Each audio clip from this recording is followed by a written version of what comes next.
Series आपको पसंद है, सपोर्ट करना चाहते हैं तो वीडियो करिए लाइक। कोशिश करते हैं यहाँ पर 25,000 लाइक्स की। बाकी वीडियो के 30,000 25,000 लाइक्स हो जाते हैं, यही पीछे रह जाती है। सो इसको भी 25,000 पे लेके आते हैं। Let's go for 25,000 likes. Start करते हैं फर्स्ट क्वेश्चन से। पहला प्रश्न आपसे ये पूछ रहा है कि हाल ही में कौन सा गैलेंट्री मेडल पोस्ट ह्यूमसली मरण उपरांत अवार्ड किया गया है कर्नल संतोष बाबू को।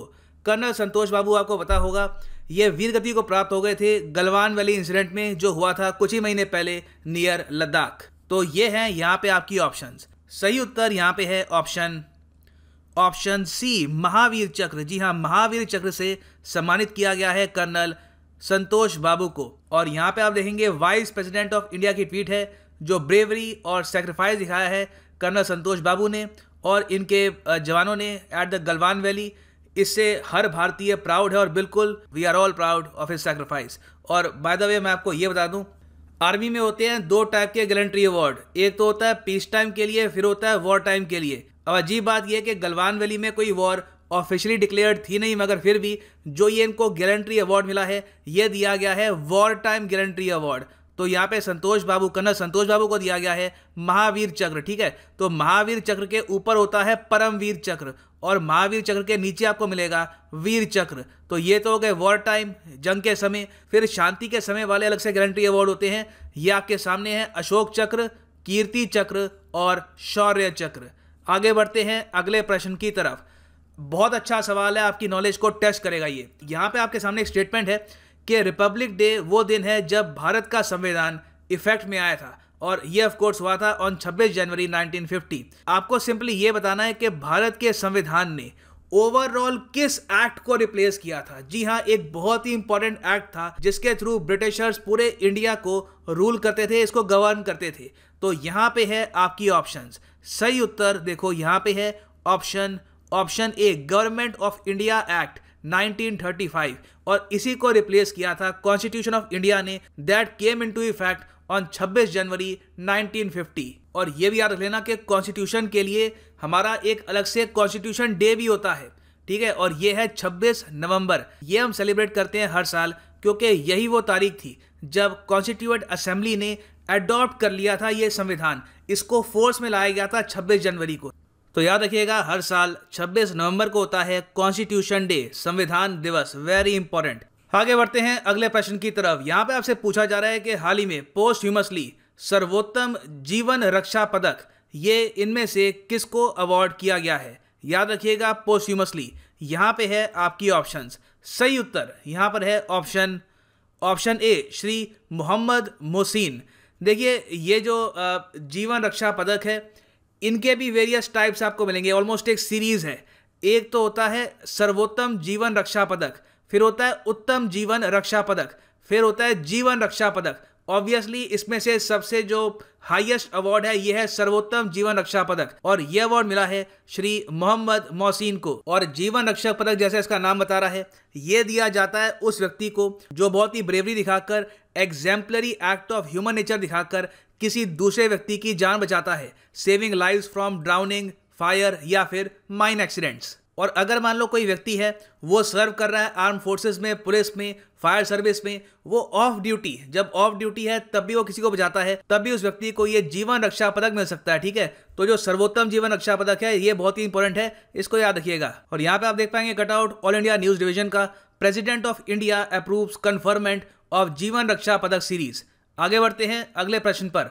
बहुत अच्छा सवाल है। यहाँ पे आपसे पूछ रहे हैं कि हाल ही में जियोलॉजिकल सर्वे ऑफ इंडिया ने शुरू करी है एक स्कीम जिसके अंडर ये बहुत सारी मेजर नेशनल लेवल सर्वे को कंडक्ट करेंगे।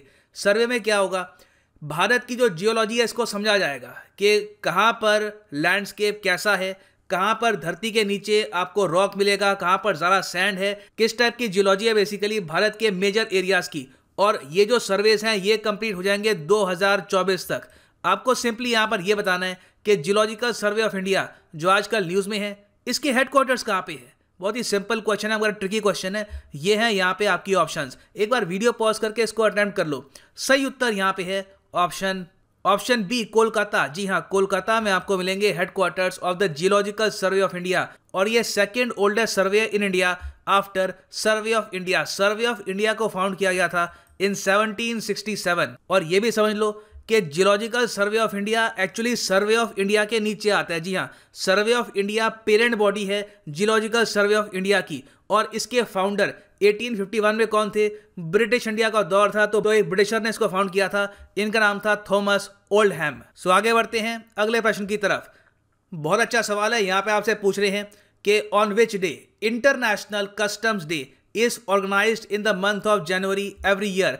किस दिन हम इंटरनेशनल कस्टम्स डे सेलिब्रेट करते हैं? ये है आपकी ऑप्शंस। सही उत्तर यहाँ पे है ऑप्शन बी 26 जनवरी। जी हाँ, 26 जनवरी को रिपब्लिक डे तो होता ही है, मगर साथ ही साथ इंटरनेशनल कस्टम्स डे भी होता है। और याद रखिएगा कि एक बहुत ही इंपॉर्टेंट इंस्टीट्यूट भी होता है कस्टम्स रिलेटेड इंटरनेशनली, इसका नाम है वर्ल्ड कस्टम्स ऑर्गेनाइजेशन WCO। इसके हेडक्वार्टर्स कहाँ पे हैं? इसके हेडक्वार्टर्स हैं ब्रसल्स इन बेल्जियम। बेल्जियम एक देश है इन यूरोप, और आज के समय 179 कंट्रीज मेंबर्स हैं of WCO। Very very important. आगे बढ़ते हैं। अगला प्रश्न आपसे यह पूछ रहा है कि हाल ही में किस यूरोपीय देश के प्रधानमंत्री ने इस्तीफा दे दिया है क्योंकि कोविड-19 क्राइसिस वहां पर बहुत ज़्यादा खराब हो चुका है। ये है यहाँ पे आपकी ऑप्शंस। सही उत्तर यहाँ पर है ऑप्शन सी इटली। जी हाँ, इटली के प्रधानमंत्री प्राइम मिनिस्टर कॉन्ते, इन्होंने कर दिया है रिजाइन। इटली में हालत इस वक्त देखिए बहुत ज़्यादा खराब है, और जो इनकी इकोनॉमी है ये भी काफ़ी सफ़र कर रही है। तो फाइनली इन्होंने जो भी हालत है इटली में इसकी रिस्पॉन्सिबिलिटी ली है और यहाँ पे कर लिया है रिजाइन। और इटली के जो प्रेसिडेंट है, प्रेसिडेंट सर्जियो, इन्होंने एक्सेप्ट कर ली है प्राइम मिनिस्टर की रेजिग्नेशन। और इटली की राजधानी क्या है? इटली की राजधानी है रोम। करेंसी ये लोग यूज करते हैं यूरो। और ये भी याद रखिएगा कि दुनिया में सबसे ज्यादा यूनेस्को वर्ल्ड हेरिटेज साइट्स आपको मिलेगी इन इटली। आगे बढ़ते हैं। अगला प्रश्न आपसे ये पूछ रहा है कि हाल ही में किस मंत्रालय ने अप्रूव कर दिया है proposal to levy green tax. जी हाँ, ग्रीन टैक्स का प्रपोजल हाल ही में किस मंत्रालय ने कर दिया है अप्रूव? ये हैं यहाँ पे आपकी ऑप्शंस। सही उत्तर यहाँ पे है option C Ministry of Road Transport and Highways. इसमें देखो ये होगा कि जो भी ट्रांसपोर्ट व्हीकल्स हैं, याद रखिएगा ट्रांसपोर्ट व्हीकल्स जो 8 साल से पुराने हो चुके हैं, इन पर चार्ज लग सकता है ग्रीन टैक्स का जब ये अपना फिटनेस सर्टिफिकेट रिन्यूअल कराने के लिए जाएंगे। और इसके हिसाब से रोड टैक्स इनका बनेगा 10 से लेकर 25%। बेसिकली जिन लोगों के पास काफ़ी पुराने व्हीकल्स हैं उनको और भी ज़्यादा भारी टैक्स पे करना होगा अंडर दिस ग्रीन टैक्स। सो आगे बढ़ते हैं अगले प्रश्न की तरफ। यहाँ पे आपसे पूछ रहे हैं कि इंडिया की ग्रोथ रेट क्या रहने वाली है अगले फाइनेंशियल ईयर में IMF के हिसाब से। इंटरनेशनल मॉनेटरी फंड ने एक भविष्यवाणी करी है। इन्होंने ये कहा है कि हमारे हिसाब से इंडिया अगला जो फाइनेंशियल ईयर है इसमें बहुत अच्छा ग्रो करेगा। और ये है यहाँ पे आपकी ऑप्शंस। आपको बताना है कि IMF के हिसाब से अगले फाइनेंशियल ईयर में, मतलब कि जो अप्रैल 2021 में जो फाइनेंशियल ईयर स्टार्ट होगा, इसमें इंडिया की ग्रोथ रेट कितनी रहने वाली है। ये है यहाँ पे आपकी ऑप्शंस। सही उत्तर यहाँ पे है ऑप्शन बी 11.5%। बहुत ही इन्होंने बड़ा यहाँ पे आंकड़ा दिखाया है। और अपनी रिपोर्ट में इन्होंने ये भी बोल दिया है कि इंडिया अकेला मेजर देश होगा जो इस टाइप की डबल डिजिट ग्रोथ दिखाने वाला है। IMF ऑलरेडी कह चुका है कि इस फाइनेंशियल ईयर में जो अभी चल रहा है इसमें भारत की इकोनॉमी श्रिंक करेगी, कॉन्ट्रैक्ट करेगी, मतलब कि नीचे गिरेगी अराउंड 8%। ये इनकी प्रेडिक्शन है। ऑफिशियल नंबर अभी आएंगे बाद में, मगर ये कह रहे हैं कि बाउंस बैक इंडियन इकोनॉमी का बहुत स्ट्रांग होगा। तो देखना होगा यहाँ पर कि IMF यहाँ पर ठीक है या नहीं। बाय द वे ये जान लो कि IMF के हेडक्वार्टर्स हैं वॉशिंगटन DC USA में। इसकी पेरेंट ऑर्गेनाइजेशन है यूनाइटेड नेशंस। चीफ इकोनॉमिस्ट है यहाँ पर गीता गोपीनाथ, और मैनेजिंग डायरेक्टर है यहाँ पर क्रिस्टीला जॉर्जीवा। अगला प्रश्न आपसे यह पूछ रहा है कि हाल ही में पंजाब के CM ने फाउंडेशन स्टोन ले किया है Jallianwala Bagh centenary memorial park का। आपको सिंपली ये बताना है कि जलियांवाला बाग मैसेकर किस साल हुआ था। यह है यहाँ पे आपकी ऑप्शंस। सही उत्तर यहाँ पे है 1919।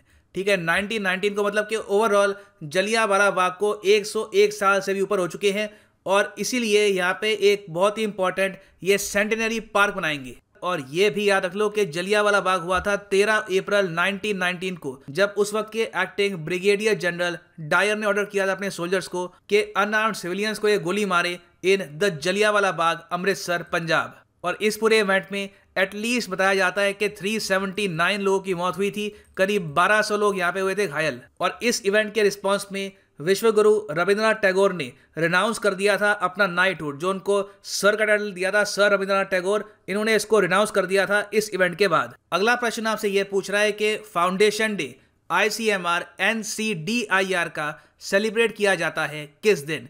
देखो, ICMR है, Indian council of medical research, इनकी बहुत सारी इंपॉर्टेंट लेबोरेटरीज है, उसमें से एक है NCDIR जो सारे साल न्यूज़ में रहती है फॉर दिस रीज़न और सम अदर रीज़न। तो आपको ये बताना है कि इन्होंने अपना फाउंडेशन डे कब सेलिब्रेट किया था। सही उत्तर यहाँ पे है ऑप्शन सी, 25 जनवरी को। 25 जनवरी को हाल ही में इनको 10 साल कंप्लीट हो चुकी हैं। तो इनका जो 10th फाउंडेशन डे था इट वाज ऑन 25 जनवरी 2021। और NCDIR की फुल फॉर्म क्या है? यह है national centre for disease informatics and research.